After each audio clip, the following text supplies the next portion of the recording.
Welcome to Extremely Live. I am Micah Rock and Roll. This is a online live stream where you can find all kinds of independent shows, both curated and created by us. Today I'm here interviewing Larry Legend, a musician I met a few weeks ago. You gave me a tape, which I was extremely excited about. The album is called Tapehead. Beautiful design, love it. I listened to it and I really, really enjoyed it. And I was like, you know what? I gotta talk to this guy. So here you are, Larry. Thank you so much for being on the show. Oh, thanks for having me. I am sincerely really excited to talk with you. Awesome. Yeah, thanks, Micah. Yeah, absolutely. I guess real quick, I met you at the Indie Comics Creator Con, which is like a brand new comic convention specifically geared towards independent comics and like new creators and stuff. How did you find yourself there? Are you a comics guy? Now I am. I wasn't when I was a kid or as an adult, but just in the past year, when I was working on the album that you were holding up, I drew that, and I also drew my previous album, but it's just, simple cartoony drawing. But something in that, when I did that, I was like, I would really like to know how to do this a little better. So then that kind of just got me into drawing, and then I watched a couple movies about cartoonists, like the one with R. Crumb, and then Comics Confidential, and another one called Funny Pages. That's a recent I've heard movie. of that one. Yeah, and so I don't know, that just sort of like set me on the path. I was trying to figure out how to do R. Crumb style cross hatching, and then when I started googling that, it sent me towards like more like superhero kind of cross hatching and feathering, and then I just like went down the rabbit hole. So that's now I'm awesome. trying to learn how to use a brush and a nib pen and going to figure drawing classes, and yeah. That's great. Yeah. So then I heard about the conference, and I was like, well, that sounds like the perfect thing to go to, and it really was. It was so fun. The drink and draw the night before. Oh, with everybody man. just drawing and hanging out. It was amazing. Yeah. That's so cool. Man, I'm jealous. I couldn't make it to that, and I was so bummed because it looked like a lot of fun. Yeah, and I met a lot of really cool people like you and your friends at your table, and then just like a bunch of people. Everybody was super nice, and I think it's indie enough that they're not trying to keep people from talking to them or whatever. Yeah. Yeah, definitely no one's shoving people away. That's for sure. Yeah. You're a good conversationalist too. That helps. You were the highlight of our interested people. I'll say you were really? fun to talk to. That's why I was like, this guy can talk. He's got a good personality, and his albums. I was very happy that I was like super into your album. I was gonna be bummed if I was like, well, he was a nice guy, but it's like, no, it's also the music's awesome. Oh, cool! Thank you. That's really nice. Yeah. So that's cool. I wish more people drew. I'm in the sort of in the New York City comedy scene, and I've drawn my whole life as a little kid. It was only recently where I was like, I've always wanted to make a comic book. I have to do this. I just have to. I'm like, I don't know, called a midlife crisis. I just turned 39. I'm like, I gotta do this, or I'm gonna always regret it. And I sat down for like a span of, probably like 9 months. It took me, like not sitting down drawing 8 hours a day, but just when I could get the time over like 9 months. And it was the most satisfying creative endeavor I've ever partook in, just because it's like it's all you. It's all your idea. There's no one. You're not like convincing a friend to be like on board so that you have the help. You know what I mean? Like it's literally just I'm responsible for everything. I did run things by my wife, who would consistently be like, "This is like coming off extremely angry. Do you realize that?" Like, it's just helping me soften things up and keep it a little more lighthearted. But other than that, it was a one-man show, and I look at all these comedians around here, and I'm like, all of you are very funny. All of you have very interesting ideas. I really wish everyone was making little comic books. It's just such a great way to communicate ideas and just share things in a way that's specifically and uniquely you. Like, there's no one. Like, I worked in video for a long time. Well, I currently do, but I used to make comedy videos constantly. I made a comedy video a week with a group for a solid year. Oh wow! Yeah, it was crazy. Tons of work. But it's like there's so much coordinating you have to do. There's so much like relying on other people to get a finished product to the finish line. And man, I just think everyone would benefit from just drawing for fun and communicating ideas in a comic book form. I think you'd see a lot of very cool, exciting stuff. So I think it's pretty awesome that you immediately recognize that just from doing this drawing, which I really like, by the way. It's like, I don't know what to compare it to, but it's like, this sounds insulting, but I don't think it is. There's this thing, it's called naive style, where it's like, clearly the person drawing it has like they're communicating a specific thing, but it's like it has that like raw I don't know. I've heard it called naive style, which I just love that look. And everyone's always like, "Oh, but that's because I need to get better." Like, my friend is drawing something now, and I'm like, "No, it's cool. Like, it's a cool look. Like, it's just fun. Like, it makes me smile to look at it." So that's more than I can say for many artists that are quote unquote professional. You know what I mean? Like, there's some special juice there that is fun. I got to find a different word. You see it like that. What's that? Yeah, that's cool that you see it like that. I definitely, that's the kind of thing that I would hope it would come off as. Yeah. I'm always, I don't know about you, but I'm simultaneously drawn to, like, in music, things like clear virtuosity and, like a real high level of polish. Yeah. Even if it's not in your face like Rush or prog rock or something, but like, right. There's nothing better to me than like very refined musicians, but kind of underplaying.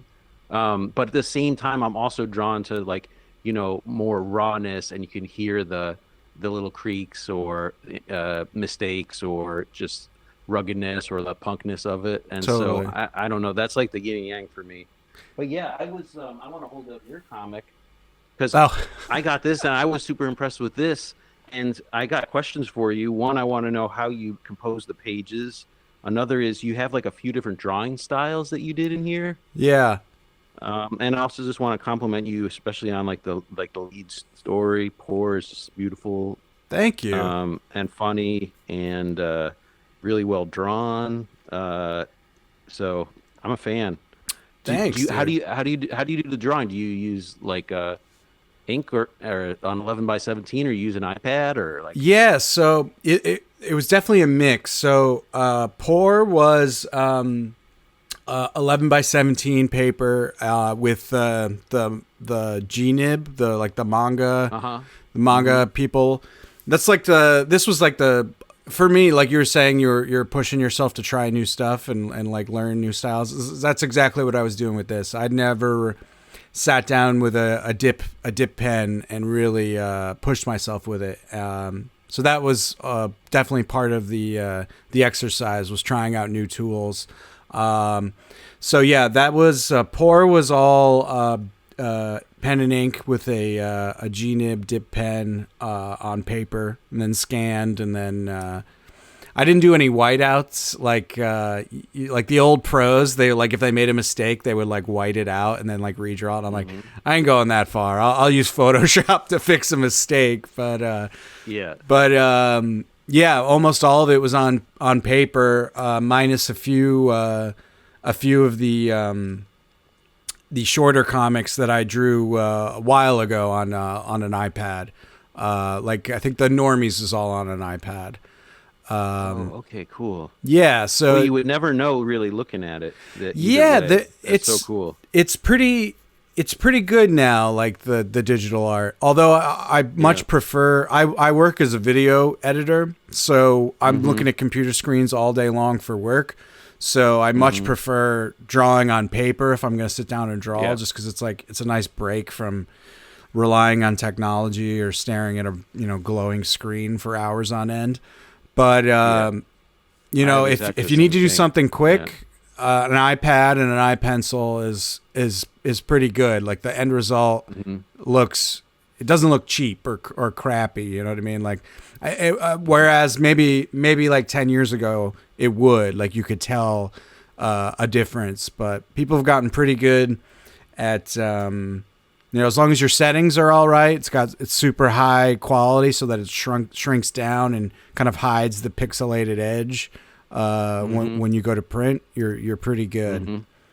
As far as go ahead. Oh, go ahead. I was just gonna say I did the album on the iPad. Oh, okay, great. Yeah, with Apple Pencil. Yeah. But I mean, exactly. I just used sort of like a one of the sample pencils from True Grit. Yeah, True Grit's great. Or what are they called? Brushes. Yeah. That's great.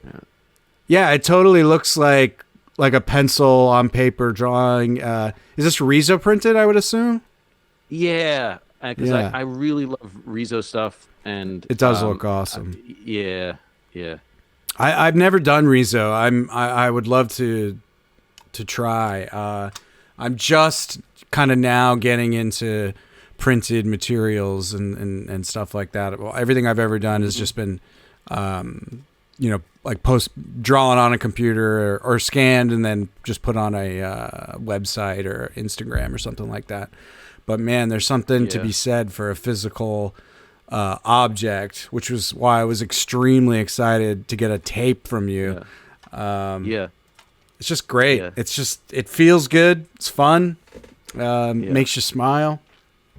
Yeah, I was really lucky. There's a woman with a Riso printing shop here in Kingston. Oh, that's awesome. And so I sort of seeked her out and got her to do the printing with me. And so I like we printed it at her shop, and she was massaging the machine, doing all the things to get to hand feed each sheet in, because they were weird pre-cut J-card sheets, and then the CD version, it was like a kind of like a cross-shaped thing, almost like like if you were going to make a cardboard box. It kind of looks like a cross when you fold, when it's unfolded. So it was like that, and so she had to really, goose it in, and then we just laid them all out and then ran them through, 4 times for the 3 colors in black, and it was really fun to do it with Aurora. Her print shop is called Cosmic Doghouse Press. Cosmic Doghouse Press. That's awesome. Yeah. And then Kingston's not that far. Maybe I'll hit her up. Yeah. She's amazing. And in the city too, I did a couple. I took a couple classes and then did a couple semesters like open lab time at the Riso Lab at SVA. Oh yeah. And so that's where I printed for my first album and did some other little prints and mini comics and stuff. And that was years ago. But before I got into comics, I went to a thing called Funhouse that one of my friends was involved with putting on. That was let's see, what was it connected to? Well, but it was basically almost like the what's it called, Mocha, or something like along those lines. And so it was all just indie comics, but more like in the Riso comic direction. And so I have a ton of those. I love that stuff. Just like the color. Yeah, it does look great. Things like this just sucked me in. Oh yeah, There's totally. This guy, Greg Kletzel, and he just these are amazing. I don't know. I just like his cartoony style. And totally. the colors too, because it's just all inks. So then it's Yeah, just like, it yeah. pops so hard. And it has some of that grit too that is such a fun part about like older comics. Like all Totally. that texture, Yeah, it's great. Yeah. That's badass. Yeah. Yeah, I gotta come up with a project and do one. Who do you remember who your teacher was at Riza Lab, or the person who Um ran it? yeah, yeah, yes, absolutely. It's run by a guy named Pan, which is short for more Greek Pananopolis or something Okay, like that. gotcha. And he's sort of, I think maybe he's the director of it or something along those lines, and he's been a constant and probably is the person who started it. Got it. And then there was a guy named Patrick Crotty, I think, who does comics. And he was the teacher when I was there Cool. for the class I took. And then there's some other really cool people there who are like, yeah, who are now teaching the classes. But I think Patrick has moved on from that. Yeah, Got it. Cool. Very cool. yeah, Yeah, I've been yeah. curious about doing that for a while. I see it. I follow a comic maker who I believe also teaches the class occasionally, and I was like, man, I think I would like to try that. It seems like a worthwhile thing to do for sure. Yeah. Well, let's talk your music. So we got the comic Oh yeah, conversation out of the way. for sure. But that's great. I'm glad you're into it. I'm we'll have to talk more as you go deeper down that rabbit hole. But Yeah, I was curious, absolutely. where are you originally from? I'm originally from Vestal, New York, Awesome. which is near Binghamton in upstate New York. Yep. Yeah, I'm yeah, from New Berlin, which is like 40 minutes from Binghamton.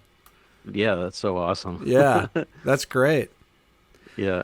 It always makes me happy when an upstater is like doing cool, creative stuff. I think upstate New York could use a hardcore injection of independent creativity and business and stuff like that. And I would love to see that area have people come visit it to like do things and hang out, because it's a nice, like, nature wise it's nice, and but there's such at least where I'm from, there was such a downcast kind of feeling to it, because like the economies were so wonky, and I don't know if that was your experience or. Yeah, on and off when I was growing up, the economy would have these downturns and people would get laid off and stuff. Yeah, And it's I think there's increasingly cool stuff going on in the Binghamton area, for but sure. I think it feels like it's close enough to the city that people sort of get sucked down to the city if they want to work on cool stuff. Yeah, But I mean, there are lots of people doing cool things there. But then some of the other upstate cities like Rochester or Buffalo, it seems like they're so far that they sort of get their own thing going. More people like kind of stay there and plant there and then start working on their projects. So I guess I'm kind of an example of that. I live in Kingston, New York now, so that's where I'm yeah. talking to you from. Yeah. I've been curious about Kingston because I keep seeing like more and more kind of cool creative endeavors going on there, and like businesses popping up, and it looks like there's like a cool little scene going on there. Yeah, it seems like it. I'm relatively new. My two sisters live around here. One's in New Paltz, and the other is right here in Kingston. And then in the pandemic, I just came to stay with my sister who lived in Kingston, stayed in her laundry room for 6 months, which I thought was only going to be a couple weeks. And then I ended up buying the house like one door down. And Oh, that's so now I awesome. get to be around both my sisters and my nieces and nephews. And but since I moved up during here during the pandemic, everything was just closed. And then Yeah. so first everything kind of had to reopen, and then some things kind of didn't make it, like a restaurant that was closed for 2 years. A lot of them didn't, half Just of them yeah. didn't reopen or whatever. Yeah. So, but then everything's growing. So then like the second stage of growth is like new things popping up, and it seems like even in the past 6 months or so, there's been a lot. So it's a fun feeling, and um, you know, hopefully the forced gentrification isn't like too destructive, but um, it feels like it's somewhat balanced at the moment. Right. Yeah, yeah, Yeah, it's tricky. Like here, it's obviously people come to the city because there's just a lot going on, and there's like a lot of scenes you can get plugged into. But it's increasingly hard to like start something, just because like to have a physical space in New York City is absurd as far as like rent or what have you. You have to have some kind of like investor behind you or something. Me and my friends are lucky. We're friends with people who have a big wood shop, and we put on like a video festival in their wood shop, and it's like gotten pretty. We just did it last weekend. We get like almost 200 people coming out to watch comedy videos. And it's like the only reason we can do this is because we're friends with people who they don't own, but rent a space, and they're willing to let us just do it without charging. So I'm always like, I just the back of my mind is like, where can I escape to when eventually it's time to hightail it out of the city. That there's like people doing stuff that you'd want to hang out with and make stuff together, because I like doing that, and that was part of my reason for coming here, was like I could never scare up enough friends to like make stuff with. Like I was always trying to make videos when I was a little kid in upstate New York, and like there was that time when everyone got all excited about Jackass and CKY. Do you remember this?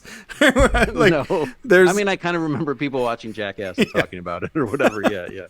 Well, it's like if you had a video camera and you were like 14, 15, suddenly like everyone wanted to make Jackass stunts. So like that's basically all I could get my friends to do. So we were doing stuff like that. That's awesome. But I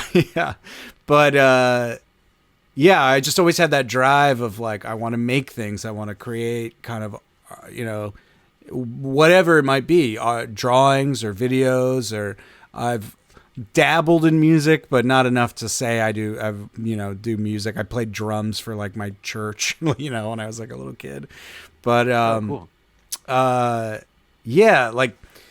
I came to New York to kind of find like-minded people in like comedy and stuff like that. But the more I'm here, the more I'm like, I would love to see, some kind of like Florentine Renaissance outside of a city, so that you could like own your own property and like build a space for people to come to, and just basically not have to ask a million people permission to do something like you do here. That's kind of why I'm interested in places like Kingston. It just feels like it's more open for possibility, and at the very least, like you could actually imagine like opening a store or something like that. Yeah, it feels like that. I think there's a different ratio. So there's fewer, it's almost like there's an infinite amount of people to collaborate with in the city. Yeah. And before I moved here, I was in the city for like 10 or 11 years. So wow, yeah. I miss that. I miss that side of the equation. But then totally. Like now I have like a house that I own that's like much more affordable than having an apartment in New York. Totally. And then like I have like this whole music room, and then exactly. I can take all of the stuff that had been in storage and just get it set up. So it's I imagine for doing videos and screenings and stuff, you need physical space to do a lot of that. Yeah. You're exactly right. It's you come here for the people. Definitely not the space, like there's, because there's none. Yeah. And it is cool. I'm just always like, can I get 500 people to like pick a destination, be like, let's build something over here, because like the bankers don't want us to own any space here. Yeah, these are just thoughts that are always floating around in my head. But that's cool. I'm glad you own your home. That's an accomplishment these days. What was I gonna say? So I I started drawing when I was a little kid. Did you start learning instruments and playing music as you were a little kid, or was this like a later thing, like you're learning cross hatching, or Oh how did it begin? somewhere in between. We we just had a piano, actually, like a digital keyboard growing up, and my parents had me and especially my older sister, to some extent my younger sister, but we went to piano lessons, and I didn't really practice. I think I they could I was good at playing by ear and had an aptitude for it, but I didn't really work at it, and I was just doing sort of classical piano lessons with a little old lady, and so it didn't grab me. Right. And I didn't really listen to music like in terms of pop culture either. Like people, when I started to get to be 12 or something, people would be like, "Oh, what kind of music you like?" And I'd be like, "What do you mean? I don't even know what that question means."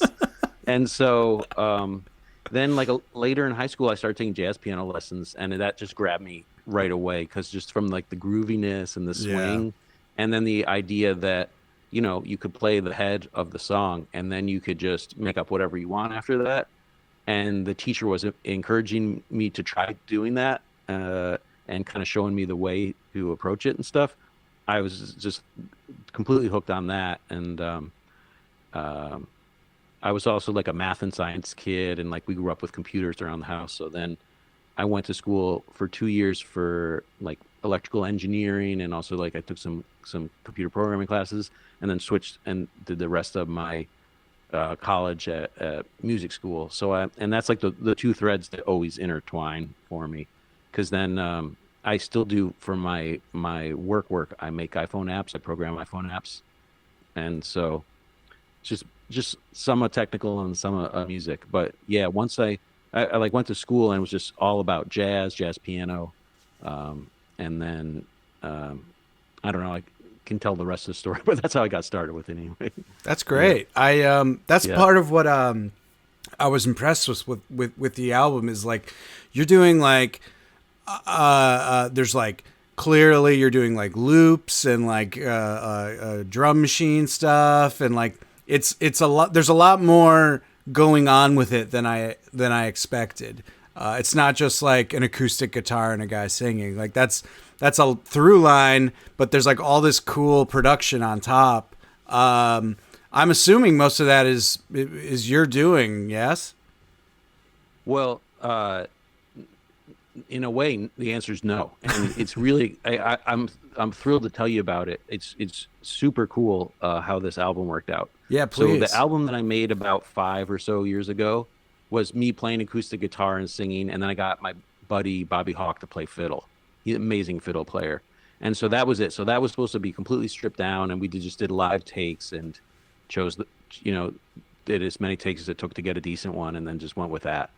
So for this, I wanted to do the opposite. I kind of overdosed on like strict folk and bluegrass and stuff, and wanted to make this more like Wilco or Flaming Lips or um, it, in my 20s, I worked as a recording engineer and was trying to be like the Neptunes or Timberland, like a producer of hip hop beats. And so I kind of wanted to bring some of that into the fold. And then like That's I've awesome. accumulated all these crazy keyboards you see Hmm. behind me and other like instruments and electric guitars, electric guitars that I kind of know how to play. And like I just want to like start using some of that stuff. Um, but it's like you were saying about a comic, it's just like you and the paper, and that's like the beauty of it. But it can be also be a lot of work, uh, even just psychically, to just sit down and do everything yourself. Yeah. So but that's what I was working on, and then I was getting to the point where I had a meeting with my sister, who like maybe like your wife is my like creative advisor, and she was like, well, look, like just get some maybe 4 songs together and put those out, and that's you got to do that like in the next 6 months or whatever. And I was like, okay. And then not to make the story too long, but we were No, going to go go on for it. a family trip to Iceland, and I was looking at the things in Iceland you can do, like related to music, like Iceland music clubs, live music in Iceland, like bluegrass in Iceland, like, and then just by Googling that, I found the website for a program called Record in Iceland, where you can go to Iceland and they're trying to encourage like people to go to Iceland and record albums, That's record music. awesome. And so they give reimbursement of 20% of your travel expenses, hotel expenses, and recording expenses if you go there, to kind of like, they're very aware of like tourism and creative arts being like two of the main draws. Yeah. And so they're trying to, like just foster that with a little bit of incentive. And so I was like, oh, we're going to go to Iceland. So then it's almost like I could just spend a day or two in the studio, which is my favorite thing to do in the whole world. And most musicians just go and record. I was like, I could just do that. So then I had also spent the 3 years of the pandemic, I spent like almost 2 years straight writing a song every week, kind of That's like you were doing great. with your video project, with the help of my songwriting guru who's named Isto, or Chris White. And so we would meet on Zoom all through the pandemic, and I just like every week had a song for him. He'd be like, great, go back and write another one.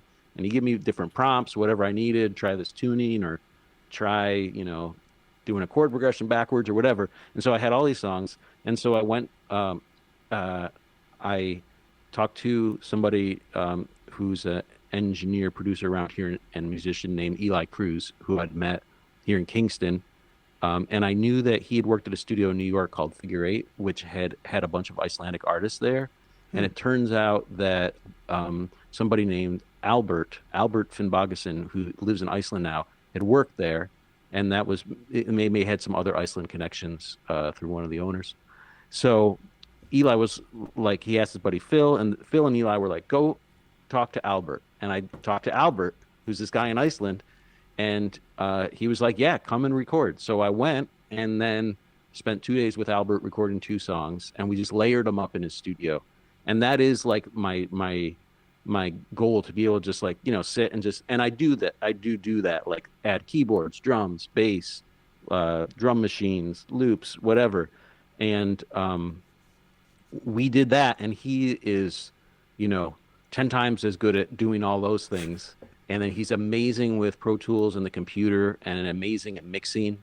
And so it felt indulgent to have like another person just like helping you like level everything up that you're doing. But it was so fun, and we just take turns on different instruments, and he'd be like, okay, I'm gonna go play the piano on this, and then he'll be like, okay, now you play the guitar or whatever. And just like so he produced the record, and it was such a wonderful experience to work with Albert. And it ended up like you have to let go of a little bit of that control. Like that's not, it's sort of how I pictured it would come out, but it was definitely more of like if you were in a band with another person, a 2-person band, that ends up being a collaboration.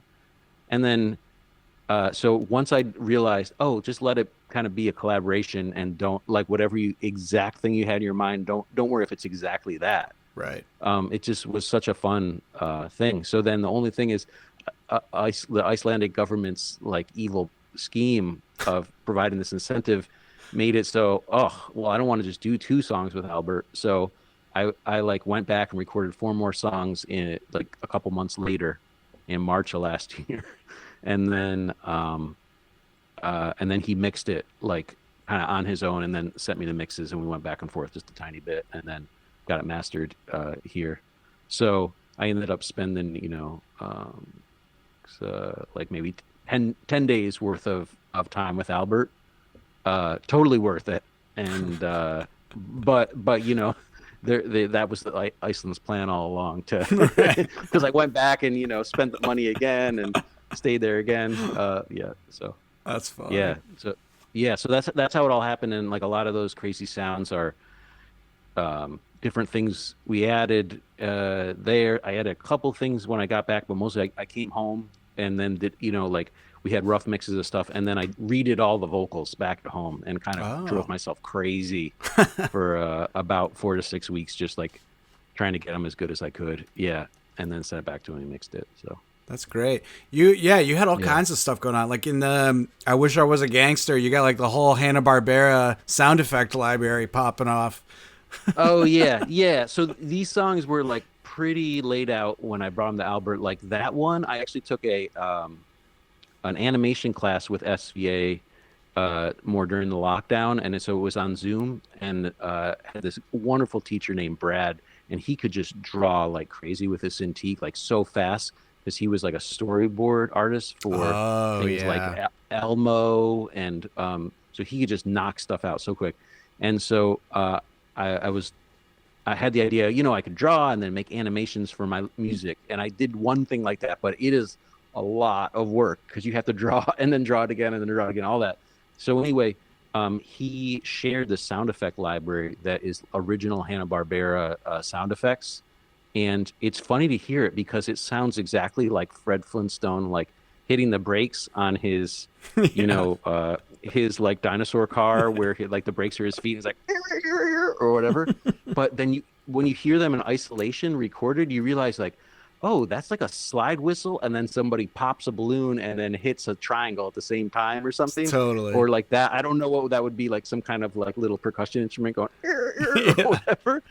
And so I was like, oh, I'm gonna make a beat from all these sounds. So that's how I started that. Is I just like, just like what I know from making hip hop beats, you just need a hi-hat, a kick drum, a snare, and just use the different sounds, and then just added a ton of like kind of in the off beats and stuff. And then that was just the drum, and then you can write a song to a drum loop after that. So that's how that came together. But then I tried to hook it into Fred Flintstone's the narrator of that song. So yeah, that's great. Yeah, I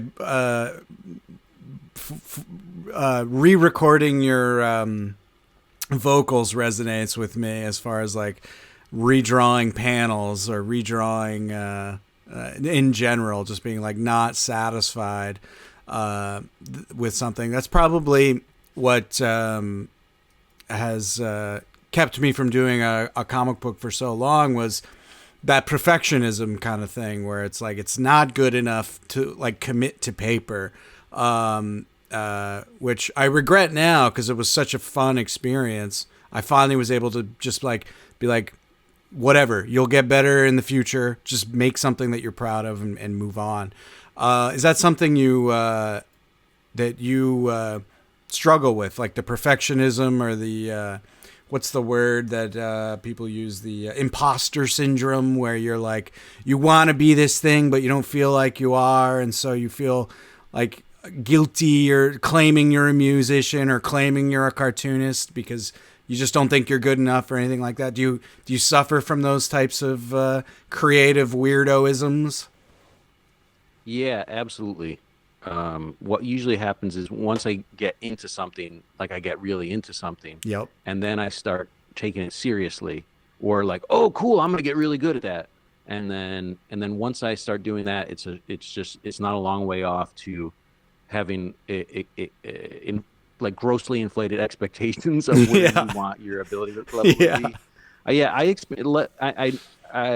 Everybody has imposter syndrome for sure. I definitely experience it more like in a perfectionist realm, which and then what that does is it like makes it so I don't want to like work on things. Yep. So because it's like, like the blank page or the whatever the creative medium equivalent is, it's just like and so I'm still trying to figure that out constantly, and I would like to think that it shouldn't be. Here's the thing: is like, so I wrote a few songs, about a decade ago or 8 years ago, and I was like, well, that was awesome and easy. I'm gonna do some more of that, and then it just all of us like started, and I wrote a bunch more, but then you start like trying to outdo yourself. And then eventually I like stopped writing songs because I was like stressing myself out about it. Yeah. And I hadn't really had that with something that I really enjoyed. I had it more with like school papers that I didn't want to do in the first place. So then that's the first time I discovered it was something I did want to do. And then I started reading books about it. Have you ever read any of the Stephen Pressfield books that are like The War of Art? Yes. Whatever? Great book. And so I've read like 4 books by him that are all kind of the same book, and I use he calls it resistance. Resistance, yeah, exactly. It's very real. It's a very real thing.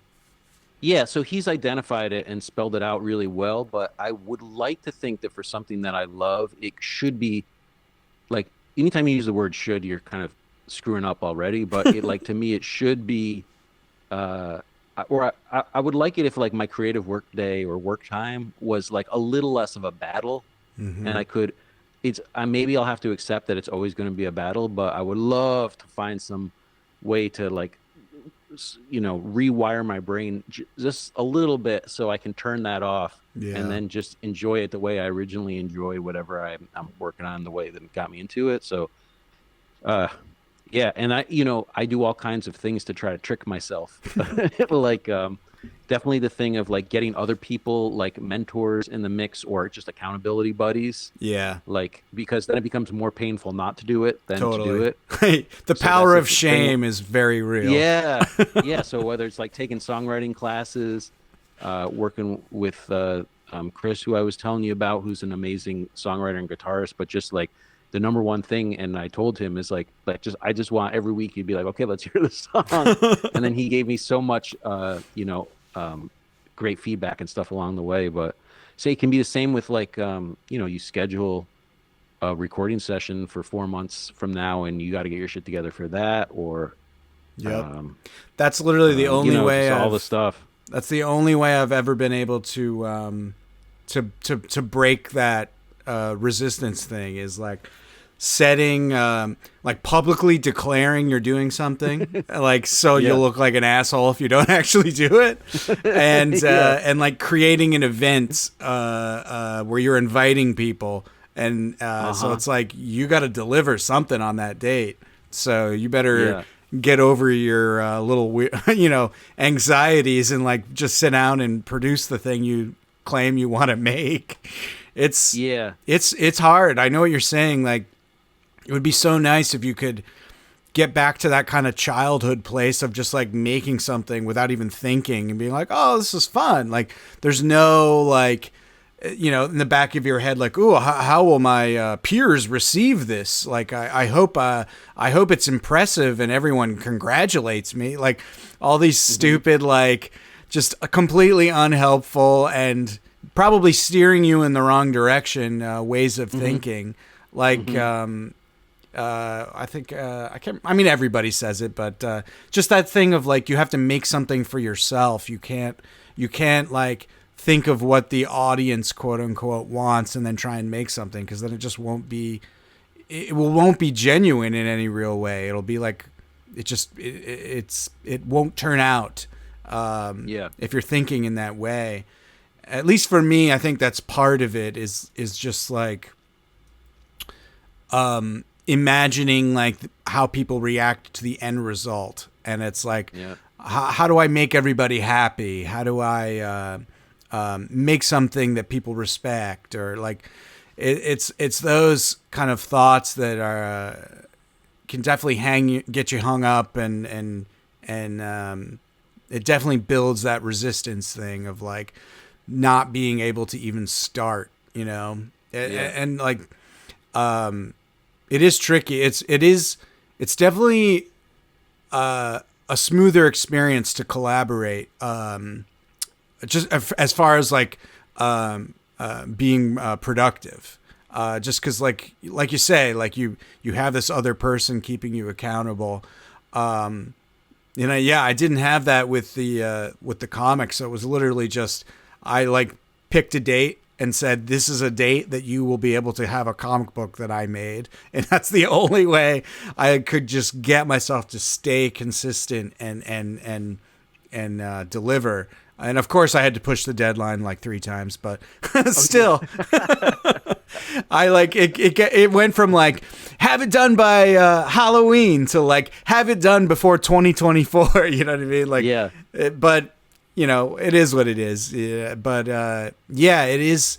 You have to come up with all these stupid like like you're saying, like mental tricks to get yourself to kind of pass through that moment of anxiety, like that fever pitch of anxiety. At least it translates to anxiety for me. But once you push through that and you're sitting and you're doing it, man, it's like night and day when you're like in the groove and you're making something, and it's just like you couldn't get yourself to start, and now you can't get yourself to stop. Like it's like, you know, you could be sitting for hours on end doing this thing, and like you're annoyed that you have to stop to eat. You know what I mean? Like, Yes. it's Yep. I don't understand why you can't get that in your mind enough where it's like, you know how good it is to like get in the groove. So why are you like going back to square one of like the fear of starting type thing again? Like I don't like I imagine yeah. you experience that each album or whatever, or each song. It even sounds like it's bizarre. Yeah, for sure. I mean, all the stuff you just said is like that could be like verbatim a transcript of like the things in my, because I do the same thing. Half the, you know, and you know, probably anybody who's working on creative stuff consistently, it knows exactly what we're talking about and deals with it. And like you said, yeah, just sometimes just starting is like all it takes. When, you know, like you're 5-10 minutes into it, and then you just like the next 3 hours go by and you're just thrilled or whatever. Yeah. But it's so hard to sit down and start. And then like a lot of people, they just make it so it's like a habit, just like going to work, you know, and so you get used to it, that's going to happen every day at 10 a.m. or 10 p.m. wherever it is. Right. Or you It's just like the trick Stephen yourself. King thing. If you read Yeah, On like all Writing, that. yeah. I didn't, but I've read books that were written and, you know, alluded to or whatever, like pulled the juicy bits out. But Yeah. yeah, it is nice. With a collaboration can be good too, not just for the accountability, but also you can kind of a little bit be like, well, it's not the way I would write the bridge of that song, but you know, I release a little bit of control because I'm not the only one, you Right. know, or hopefully you would be able to release a little bit of control if you're collaborating with somebody. But you know, that's its own thing. Yeah, there's pros and cons for sure. I do kind of, you know, after spending so much time alone on this, I am now thinking like it might be fun to like have someone like, you know, collaborate on the writing at the very least of like a story or something. Yeah, it looks like a lot of very badass comic artists in history have done that. Yeah. Where it's like they've done it all themselves, the writing and the drawing. But then even on numerous projects, they just get someone else to help with the writing, just so that. Totally. And I can see the equivalency in music too, yeah, just like in a you have to write the songs, you have to perform the songs, you have to record the songs, mix the songs, master the songs, and like it's pretty rare that someone would do everything, especially including mastering and mixing themselves. But yeah, it's been fun for me to figure out the industrial assembly line that like the Marvel style comics system is too, where there's like at least that many people touch it as well. Like, you know? Yeah, totally. So, yeah, that's pretty wild. yeah. Are you familiar with any of the Japanese manga at all? Not really. I can see that's like a whole other Yeah. like rabbit hole that I could get into. Yeah, if you're getting into comics, I can recommend some of that stuff. A lot of that That'd be stuff amazing. is one man band, like they're doing everything. They have like assistants who are like filling in the blacks and like shading and stuff like that. But otherwise, Yeah. they're writing it, they're drawing it, and their whole system is insane. They have weekly deadlines. They have to have like a full comic book done every single week on end Yeah. forever, because their whole system is totally different, and just the level of craft on a lot of that stuff is just mind blowing. Like Yeah. like it'll either inspire you or just like scare you off from ever making anything, because there's 0% chance you'll ever be that good. But yeah, it's just another avenue and another example of like just that creative process of man, just having the discipline, number one, and like if you're doing it all yourself, it's all on you. And you know, obviously, like there are teams too. Like there's like writer artist teams, but it's a much tighter system than the Marvel style, where you'll have like one guy does the actual pencils, and then another guy inks it, another guy colors it, another guy does the letters. Like it's like a whole ensemble cast to bring the comic together. And then like after maybe like a 12-issue run, they'll swap out the writer, or they'll swap out the artist, and continue on with the story. Whereas these, like the Japanese style, it's the same team for the entire run until it either gets canceled or they retire. And it's insane. Like it's to the point where it's a trope that like a manga creator like dies young because they're like not sleeping, they're not getting exercise, they are literally just drawing and making a comic book every single week without ceasing.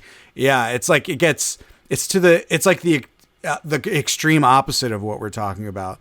It's like we have this thing of like the fear of starting. They can't stop. Like they go until they have health problems. It's like the complete, like both are obviously not good. Like it's very interesting. Like that's the issue in that kind of culture, in that realm of just like they have no problems being disciplined. They have a problem like having balance. Like they're not.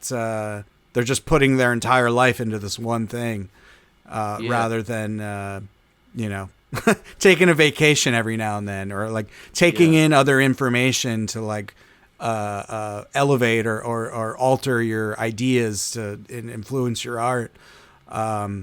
It's just very interesting that there's like these two extreme opposite, equally detrimental to your mental health kind of ways of being. It's very tricky to be a creative person who's like fully balanced, like, I mean, it's tricky for any human being, I assume, but just that thing of feeling good about your output, and also like having keeping up with friendships and family, and doing things that are gratifying, that aren't your chosen art or your job.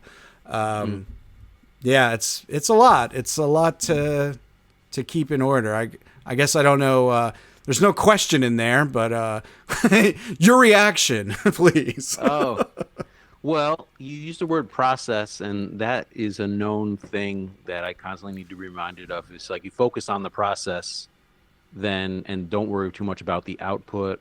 Like you part of the process is sharing the output and like shipping the stuff you're working on, obviously, but not really worrying about like how good it's coming out, if it meets your own personal expectations, if anybody cares, and just focusing on the process, because the process itself is very enjoyable and not stressful. Totally. And then people who get in kind of an industrial process, like these manga artists, or even like like from what I understand, a Jack Kirby, or those some of the comic book heroes in the past, they just did it so much that they almost like weren't even thinking about it at a certain point. And that's like kind of good if you can get to that point where you're just like always cranking it out so much you almost don't care.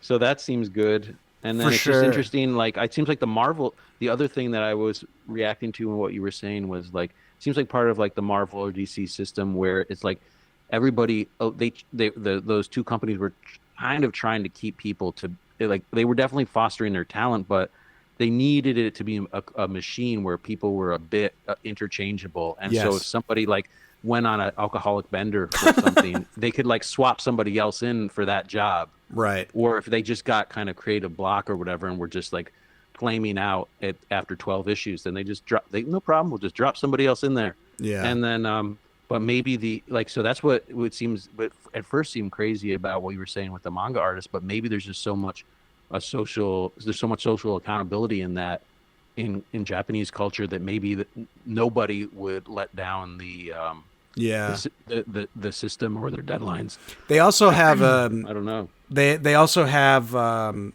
all the artists have like producers basically that are like they have to that work for the publisher, I and see.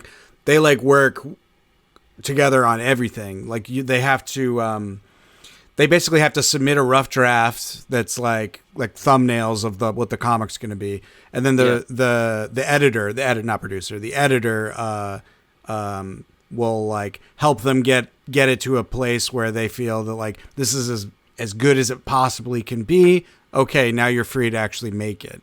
I see. So there, it is kind of like a collaboration too, of like you have this person who's taking in all your information and telling you what to adjust, and yeah,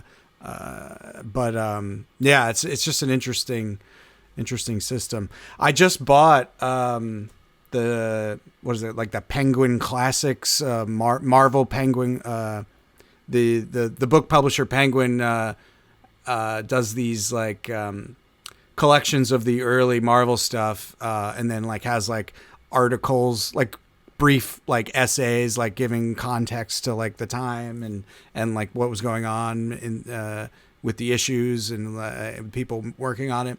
And I just got the Amazing Spider-Man, the Ditko, Stan Lee, like I think it's like contains most of the first 24 issues or something. And then the other one I got was the early X-Men, like the first, like X-Men 1 to whatever, with Jack Kirby, just because I want to study the way they build the comics, like and just the art is it's very cool to me. Like I you're saying I had a lot of different art styles in that comic, and it's because I've never chosen one way of drawing. I've never like I have no signature style, if you will. Like I can tell when I'm like doing something that I do a lot or whatever, but it's I've never like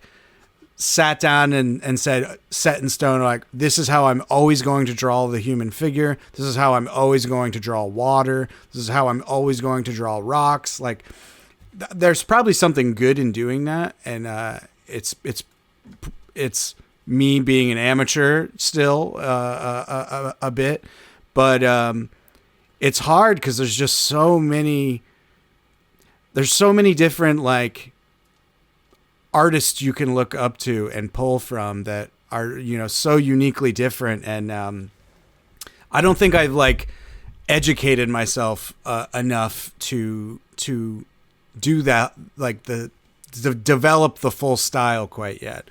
I'm like you, like I like taking classes. I like kind of giving, like setting up structures where I have a deadline, I have a person keeping me accountable, and I'm learning something new. So I my goal right now is to basically just level up my human figures and try and pull new influences and like take in new influences. And I for whatever reason I missed out on the Marvel stuff until very recently. Like I did not grow up reading Marvel comics. I liked, occasionally I'd read a Spider-Man, occasionally I'd read a Batman, but I was more into the Carl Barks, Donald Duck stories. I don't know if you ever checked those out, but they're very fun. Like the stories are good. And the art is just like, it's like as good as cartoon drawing gets. What would you recommend for like, I know who Donald Duck is and stuff, and I Right. probably saw those like when I was a kid, but as part of my comics rabbit hole in the past year, I haven't gone and like found those. And I know that Carl Barks is like the anonymous guy. They didn't even know which, he was just like the guy Exactly. who did it the best or whatever and all that. Yeah. So how would you like dive into that? Do they have anthologies? It's just his stuff, or Yeah, Fantagraphics, I believe, has a ton of the Uncle Scrooge and Donald Duck, Carl Barks stuff, and you okay. could probably find that stuff's so ubiquitous. You could probably find like super cheap on like eBay or Amazon, like used books. But yeah, if you just search Carl Barks, Donald Duck, or Carl Barks, Uncle Scrooge, all that stuff comes right up. Okay. It's definitely worth looking into. Um, it's very inspiring. He's a good example of a guy who like has a set style and like, but just knows what he's doing. Like every panel is executed like perfectly. Like it's insane. Like everything is translated. He gets a laugh out of you just with a facial expression. Like it's pretty wild. And he's cool because he's like, he did interviews after people discovered who he was. There was like there were years of like people trying to figure out who he was, which is wild. But he would talk about how he would just go over National Geographic magazines. And so all his like adventure stories that take place in like exotic locations all look like not photorealistic, but they look like real depictions of the human world. And then you have like these cartoon ducks walking around in them, which is just a very fun kind of juxtaposition. But he's just an amazing visual communicator. Like he just, it's, man, there's so much to learn and so much to pull from. Yeah, I'm just rambling, but Carl Barks is definitely a good any of those collections, you'll find something to enjoy in there. And man, I'd love to suggest some manga for you too, because I think your mind would be blown. Yeah, that'd be amazing. And a lot of that stuff is also priced in a way that it doesn't hurt, you know. Mm-hmm. There's a great library here in Kingston that used to be 2 blocks, but it's in it's in a temporary location, but it's still right down the street. And I just go in and you can, put the stuff on reserve and then just go pick it up. And so I've been getting so much stuff because it seems like there's pretty good support at this point of like graphic novels, and comics in libraries. So if they don't have it, it just comes from like one of the neighboring libraries in that system. So I'm sure that they must have some Carl Barks stuff and I'm sure, manga. Yeah, I would assume they would have. Like Tezuka would be good. That's like Astro Boy. He's like their Japan's Walt Disney. Like he started the very first animation studio out there, directly inspired by Walt Disney. Oh, cool. A lot of that stuff's he's really interesting because he does like child friendly, like fun adventure stories, and then he'll do like post World War II, like super serious, like dark, like adult novel style story and characters and situations. They do things differently there for sure. Like people move around in their genre, and then I mean obviously Akira is like the level of craftsmanship just drawing entire cityscapes is absurd, and like just depends on what you like, but pretty much any genre you can think of, there will be a great comic to fill that niche. I wish that was more true here. I would love to. It would be cool, like if there was like 12 like romantic comedy comic books that are, you know what I mean, like just like genres that just aren't being serviced here. There's just like this open. It's the other reason why I wish everybody was drawing and telling their unique stories. Is like it's completely open to like do something cool and new. At least for our country, maybe not necessarily someone else's, but yeah, the United States is the field is open for creative output for people who like to want to tell a story. And you don't have to be an amazing artist. I love tons of comic books where the art is like, it's like a little kid drew it, but the whole thing as a package is so much fun to read. And like, it's so enjoyable. Like, yeah, definitely don't get hung up on not being good enough of an artist, because nobody's good enough of an artist. Like just do what you think is cool and what you think is fun.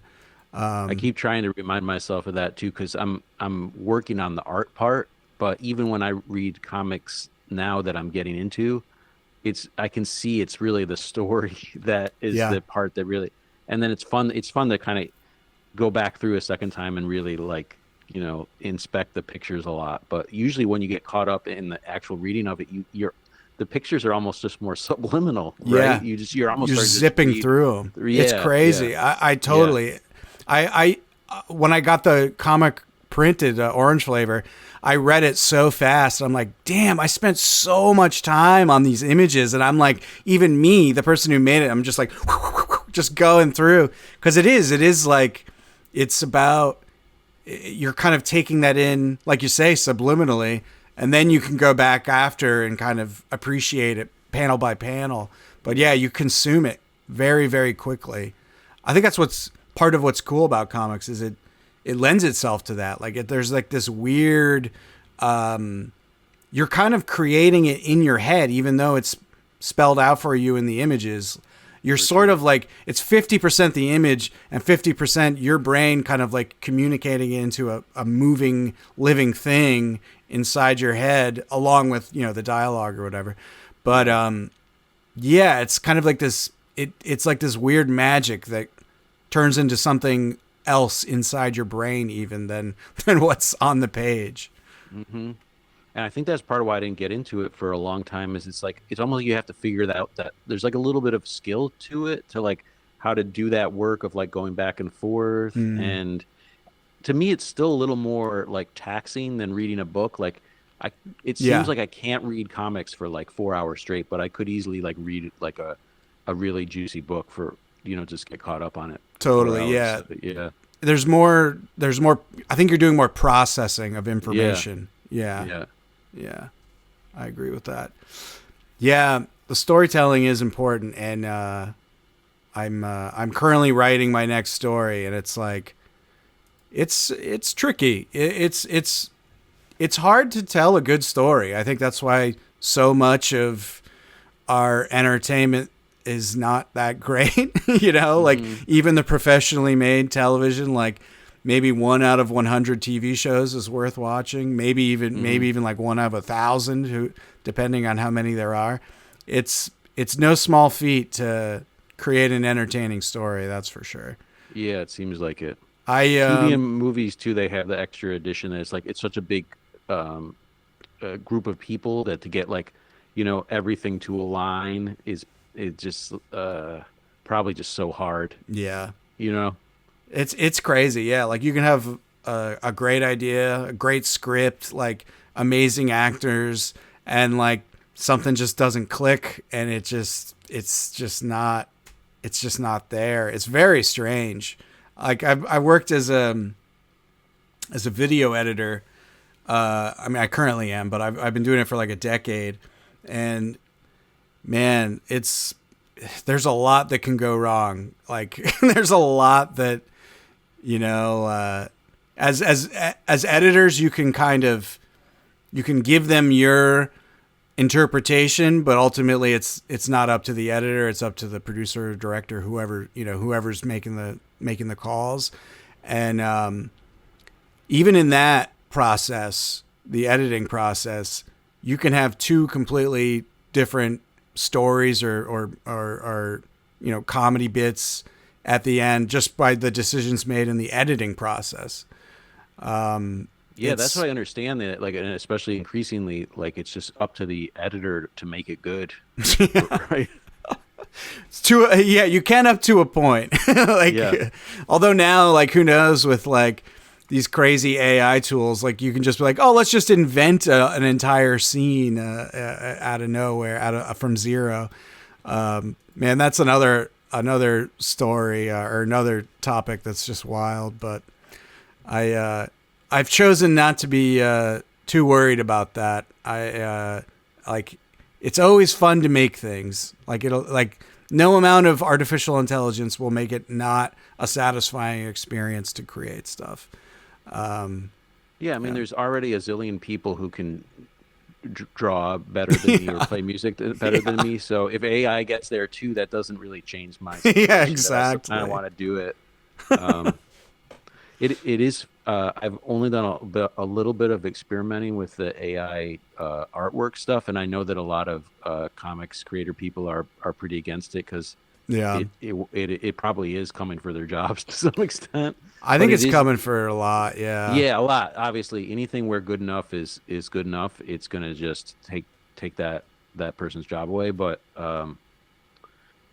it's interesting to experiment with, It to is. type in a prompt and see what it comes out. And especially with comic stuff, you can be like, draw Superman, or like, what was I doing, Batman, but like as a Soviet propaganda poster, Oh, that's cool. and then just to see what it comes up with, and then you start adding other flavor to it. But and like little to the prompts. And um, one thing that seems fun to me, I don't know if people also frown upon this, is like just using it to come up with crazy ideas and Mm, then redraw them in your own style, your own way. But like you might not have had made those come up with, connections. yeah, Yeah. yourself. And there's a lot of things that I do with music when I'm trying to come up with a song, or just get rub two little musical sticks together to get a little bit of a spark for a song. Right. And it's primitive versions of that, like vintage drum machines, and you just put, or like a Casio, and you just put something really cheesy on,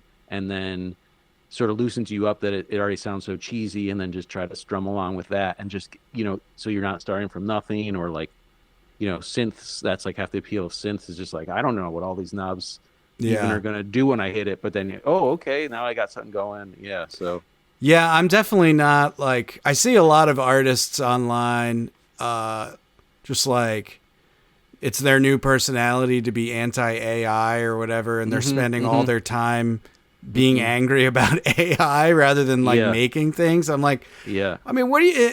It's who cares? Like, there's nothing gonna. It's not gonna stop.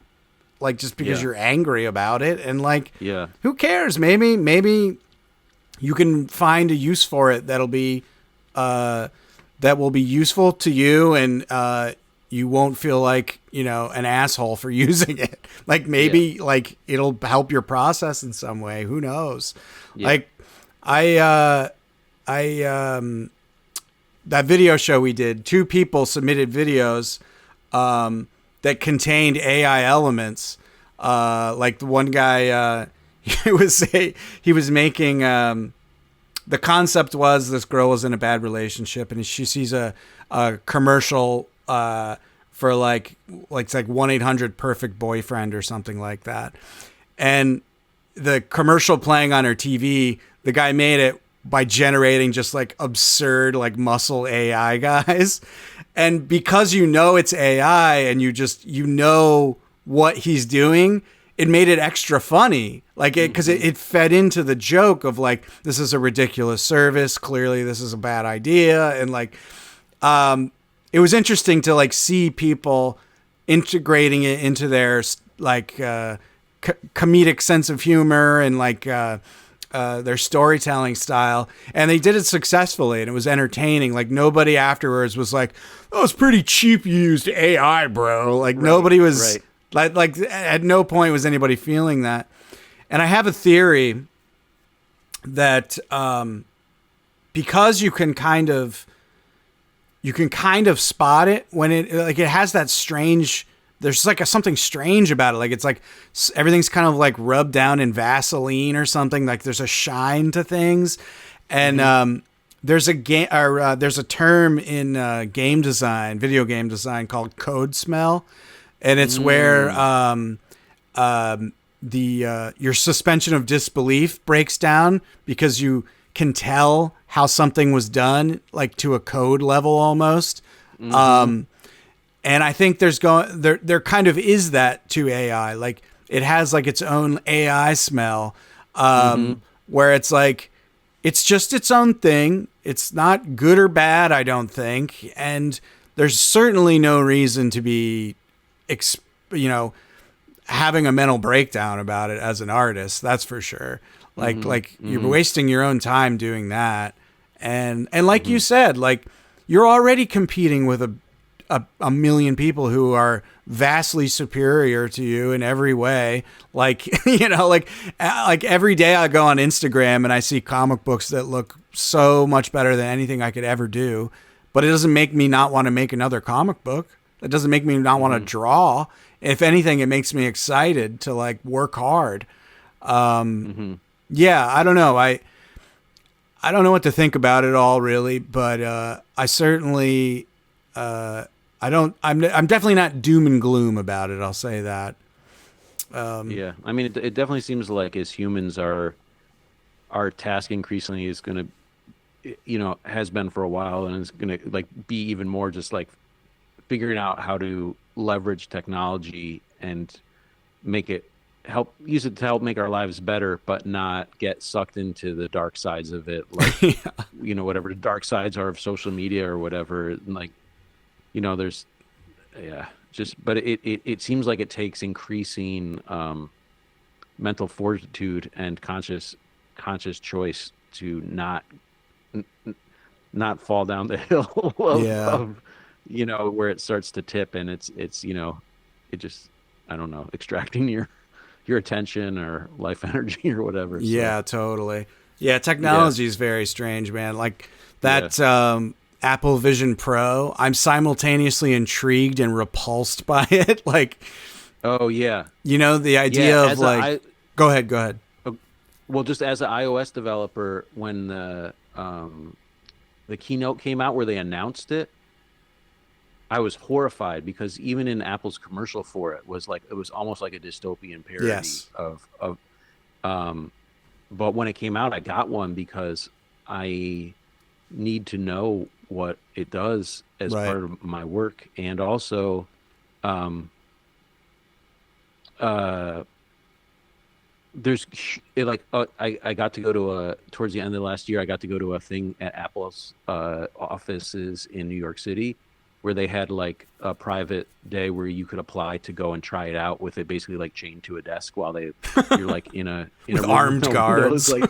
yeah, pretty much. And but they were real nice about it, but to try it, it was just like, it was unbelievable Yeah. what the creative potential is for it. And so I would like to explore that. And um, the other thing is like learning about like music history and recently about the comics and stuff. It's like you can see that every wave of technology creates like a creative opportunity, and people like dive into it to fill it, like because there's almost like a vacuum. Yep. And like the television, basically someone needed to be the Beatles to fill the channel that was television, and someone needed to be like whatever uh different artists who were on the radio, like the Grand Ole Opry or whatever, to fill the channel that was like a strong radio transmitter. And like with print and the comics, and then when they came up with different print systems, the comics changed. And so Yeah. uh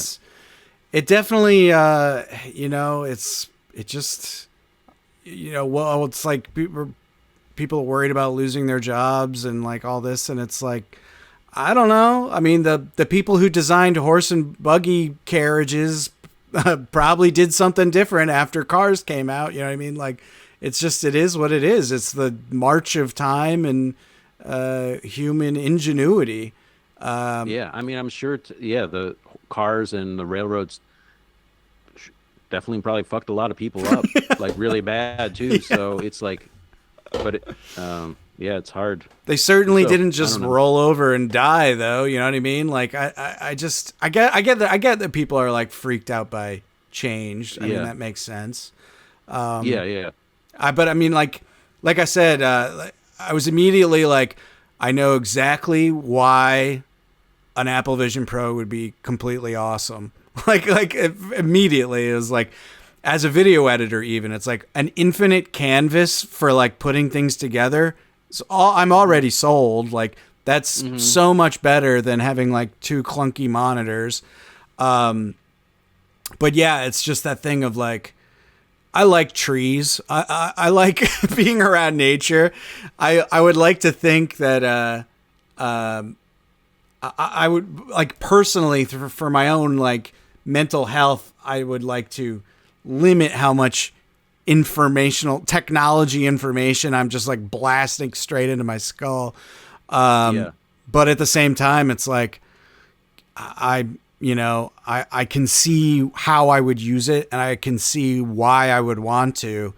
yeah, And it's just like, again, striking some kind of balance in your life of Yeah, I don't know. Like, it's definitely not good to be on Twitter 24 hours a day, but maybe it's worth, checking in for 15 minutes every now and then. You know what I mean? Yeah. Like, Yeah. it's just figuring out. If you can, yeah, keep to it. Yeah. Yeah. And definitely it does feel a little bit like it's an iPhone that's like strapped to your face. So if Instagram was, if you were already having trouble with this, just like if it's Yes. actually like that. Yeah.